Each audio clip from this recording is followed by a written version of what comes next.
శ్రీ మహాగణాధిపతయే నమః.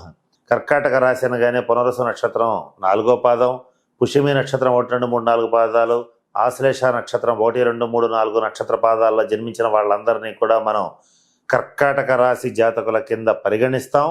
అయితే ఈ సంవత్సరం విశ్వావసనామ సంవత్సరంలో అనేక రకాల ప్రత్యేకతలు ఉన్నాయి. అదేమిటంటే ఈ సంవత్సరం మొదలవటమే కాలసర్ప దోషంతో మొదలవుతోంది, షష్టగ్రహ కూటమితో మొదలవుతోంది.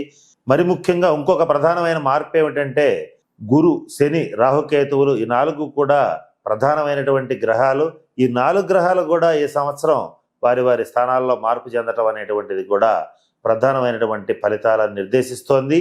ఈ గ్రహగతులని గనక కాస్త పరిశీలించి చూసినట్లయితే కర్కాటక రాశి వాళ్ళకి అధిక భాగం ముఖ్యమైనటువంటి విషయాల్లో చాలా అద్భుతమైనటువంటి శుభ ఫలితాలు గోచరిస్తున్నాయి. మీరు ఊహించినటువంటి 2-3 విషయాల్లో మాత్రం మీకు కొంత షాక్ తగిలేటువంటి పరిస్థితి ఉంటుంది. అవేమిటి, వాటి నుంచి ఎలా బయటపడాలి, వాటికి సంబంధించినటువంటి శాంతి పరిహార క్రియలు ఎలా జరిపించుకోవాలి, ఇటువంటి అనేక అంశాల గురించి ఇప్పుడు తెలుసుకోవడానికి ప్రయత్నం చేద్దాం.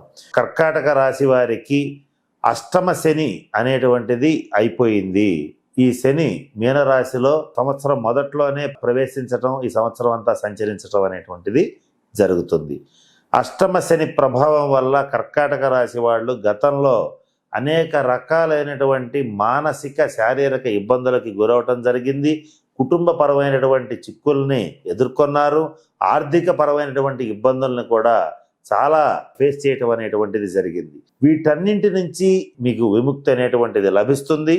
ఆర్థిక పరమైనటువంటి అంశాల్లో ఈ శని యొక్క చెడు దృష్టి ద్వితీయ స్థానం మీద నుంచి వెళ్ళిపోయింది కనుక కర్కాటక రాశి వాళ్ళు ఆర్థికంగా అత్యున్నతమైనటువంటి స్థితికి చేరుకునేటువంటి సంవత్సరంగా ఈ విశ్వావసనామ సంవత్సరాన్ని చెప్పవచ్చు.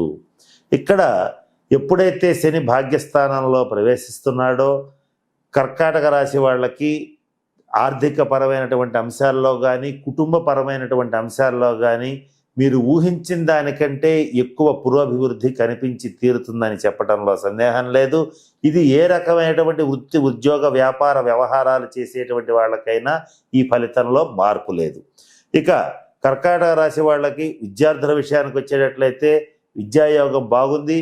మీకు టాప్ ర్యాంక్ అనేటువంటిది వస్తుంది. విద్యలో మీ యొక్క ప్రతిభా పాఠవాలని మీరు నిరూపించుకోగలుగుతారు. విదేశీ విద్యని అభ్యసించాలనుకునేటువంటి కర్కాటక రాశి వాళ్ళకి చాలా అనుకూలమైనటువంటి కాలంగా చెప్పవచ్చు. కర్కాటక రాశి ఉద్యోగస్తుల విషయాన్ని గనక కాస్త గమనించినట్లయితే ప్రభుత్వ రంగ, ప్రైవేట్ రంగ ఉద్యోగస్తులు ఎవరైతే ఉంటారో వాళ్ళకి కొంచెం గడ్డు కాలం అని చెప్పవచ్చు. రావాల్సినటువంటి బకాయిలు, ప్రభుత్వం నుంచి రావాల్సినటువంటి డబ్బులు, యాజమాన్యం నుంచి రావాల్సినటువంటి డబ్బులు ఏవైతే ఉంటాయో అవన్నీ కూడా మీకు కొంత ఆలస్యంగా అందటం, అందరికీ వచ్చినా కూడా మీకు కొంత లేట్గా రావటం అనేటువంటిది కొంచెం మిమ్మల్ని షాక్కి గురి చేస్తుంది.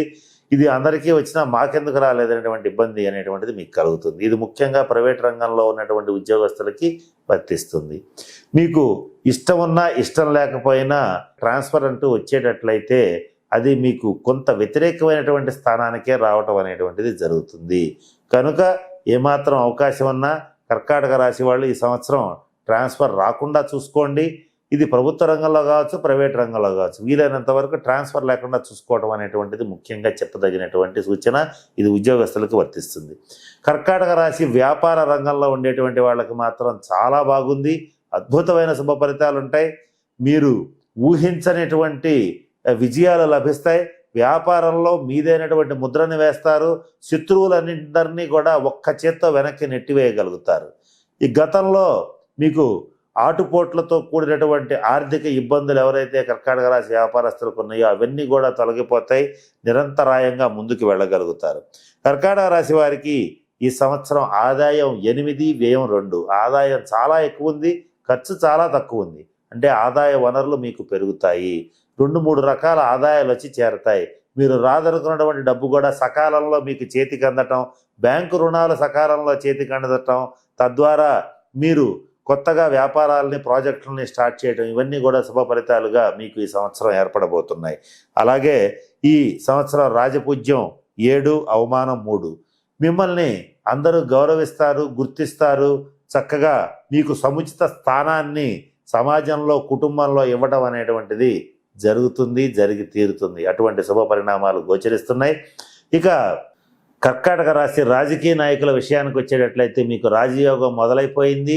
మీరు ఏ పార్టీలో ఉన్నా కూడా మీకు తిరుగులేదు. మీదైనటువంటి రాజకీయ ముద్రని రాజకీయాల్లో వేయడం అనేటువంటిది జరుగుతుంది. సినిమా రంగ, టీవీ రంగ కళాకారులకి, మీడియా రంగంలో ఉండేటువంటి వాళ్ళకి కూడా అద్భుతమైన శుభ ఫలితాలు ఉంటాయి. మీ యొక్క ప్రతిభా పాటవాలకి చక్కటి గుర్తింపు లభిస్తుంది. మరి ముఖ్యంగా కర్కాటక రాశిలో ఉన్నటువంటి గాయకులు ఎవరైతే ఉంటారో వాళ్ళకి అద్భుతమైన అవకాశాలు వెతుక్కుంటూ రావటం అనేటువంటిది చాలా సంతోషాన్ని కలిగిస్తుంది. కర్కాటక రాశి స్త్రీల విషయంలో మరిన్ని శుభ ఫలితాలు గోచరిస్తున్నాయి. మీకు కుటుంబంలో, సమాజంలో, బంధువర్గంలో అందరూ మీ మాట వినడం అనేటువంటిది మీకు ఎంతో సంతోషాన్ని కలిగిస్తుంది. కర్కాటక రాశి వారు ఈ సంవత్సరం ఈ అష్టమ రాహు అనేటువంటిది మొదలవుతోంది. అంటే మీనరాశి నుంచి కుంభరాశిలోకి రాహు ప్రవేశించి సంచరిస్తుంటాడు. ద్వితీయ స్థానంలో సింహకేతు ఉంటాడు. అంటే సింహరాశిలో కేతు సంచారం అనేటువంటిది జరుగుతోంది. దీంట్లో రాహు యొక్క కొంత వ్యతిరేక ఫలితాలు కూడా మీరు చవి చూడవలసిన పరిస్థితి ఉంది. ద్వితీయ స్థానంలో ఉన్నటువంటి కేతువు మీకు ఆకస్మికంగా ధనప్రాప్తిని కలుగ చేయటం, అలాగే లాటరీలు, స్పెక్యులేషన్స్, స్టాక్ మార్కెట్స్లో పెట్టుబడులు పెట్టేటువంటి వాళ్ళకి అనుకూలమైనటువంటి కాలాన్ని కలిగించటం అనేటువంటిది కూడా జరిగి తీరుతుంది. ఇకపోతే వివాహ ప్రయత్నాలు చేసేటువంటి కర్కాటక రాశి వాళ్ళు కొంతకాలం ఓపికగా ఎదురు చూడవలసిన పరిస్థితులు గోచరిస్తున్నాయి. కర్కాటక రాశి వ్యవసాయదారులకు, అలాగే స్వయం వృత్తులు చేసేటువంటి లాయర్లు, ఇంజనీర్లు, డాక్టర్లు, పోలీసు అధికారులకు, వీళ్ళందరికీ కూడా అద్భుతమైనటువంటి కాలం. ఈ స్వయం వృత్తులు చేసేటువంటి వాళ్ళకి, అలాగే వ్యవసాయదారులకి 2 పంటలు లాభంగా ఉంటాయి. ఇవన్నీ కూడా శుభ పరిణామాలే. ఇక మరి ఎవరికి బాగోదు అని అంటే, ఎవరైతే తోళ్ళు, నూనెలు, అలాగే ప్లాస్టిక్ రీసైక్లింగ్ యూనిట్స్ చేస్తుంటారో వాళ్ళకి మాత్రం కొంత గడ్డు కాలం. కర్కాటక రాశి బంగారం వ్యాపారం చేసేటువంటి వాళ్ళు, జ్యువెలరీ షాప్స్ ఉండేటువంటి వాళ్ళకి, బంగారంతో వ్యాపారం చేసేటువంటి వాళ్ళకి అద్భుతమైనటువంటి రాజయోగం అని చెప్పవచ్చు. బంగారం ధర ఎంత పెరిగినా కూడా మీ యొక్క అమ్మకాల్లో ఏమాత్రం తగ్గుదల అనేది ఉండదు, క్రమేణా పెరగడమే ఉంటుంది. కానీ ఈ విషయంలో కర్కాటక రాశి జ్యువెలర్స్ ఎవరైతే ఉంటారో వాళ్ళందరికీ రాజయోగం అని చెప్పి తీరేటువంటి పరిస్థితులు గోచరిస్తున్నాయి. ఇకపోతే ఈ సంవత్సరం, ఈ విశావసనామ సంవత్సరంలో అష్టమ స్థానంలో ఉన్నటువంటి రాహుగ్రహ శాంతి కొరకు సర్పక్షేత్రాలను సందర్శించండి. కాళహస్తి, మోపిదేవి వంటి సర్పక్షేత్రాలను సందర్శించండి. తగిన శాంతి పరిహార క్రియలని జరిపించుకోండి. ఇక్కడ ఈ కర్కాటక రాశి వాళ్ళు ఎవరైతే 35-40 సంవత్సరాలు దాటినటువంటి వాళ్ళు ఉంటారో కాస్త ఆరోగ్య విషయంలో జాగ్రత్తలు పాటించండి. శ్వాస సంబంధమైన సమస్యలు, చర్మ సంబంధమైనటువంటి ఎలర్జీలు, అలాగే కొంత అనారోగ్య సూచనలు కొంత ఇబ్బంది పెట్టేటువంటి పరిస్థితులు ఉంటాయి. వీటి విషయంలో తగిన శాంతి పరిహార క్రియలు జరిపించుకోవడం, వెంటనే వైద్య సదుపాయం తీసుకోవడం అనేటువంటిది ముఖ్యంగా చెప్పదగినటువంటి సూచన. వాహనాలని నడిపే విషయంలో ఈ సంవత్సరం అంతా కాస్త జాగ్రత్తగా ఉండటం అనేటువంటిది కూడా ముఖ్యంగా చెప్పదగినటువంటి సూచన.